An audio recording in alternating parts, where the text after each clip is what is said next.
Keskelle Ring odottelee siinä. Ei löydy. Sen verran tiiviisti puolustaa tällä hetkellä Schalke. Riihilahti. Sadik pistää pukille ja siinä olisi paikka, niin pukilla Teppo maali! Ei onnistu! Ei onnistu! Joel Matip pelastaa maaliviivalta, mutta tilanne jatkuu edelleenkin. Dabdaba ei ollut tarpeeksi kova tuo pukin laukaus, mutta upeasti rakennettu tilanne. Ja toivottavasti tästä vielä saadaan jo toinenkin tilanne aikaan. Pukki takaisin pukille. Pukki harhauttelee, voisi jo laukoa, antaa sinne vierelle. Pukki! Siinä on paikka ja maali!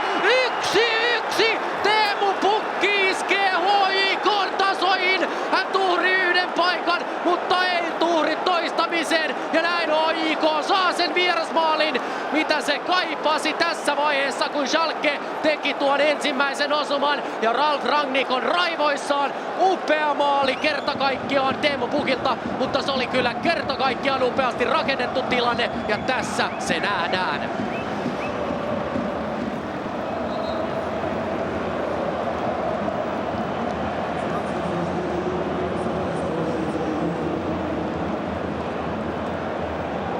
Nyt nautitaan vain kuvista.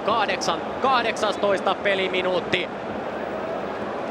Sahataan todella tyylikkäästi Schalken puolustus auki. Muutaman minuutin verran ainoastaan kesti HJK:lta toipua tuosta Schalken 1-0 maalista. Ja nyt tilanne on se,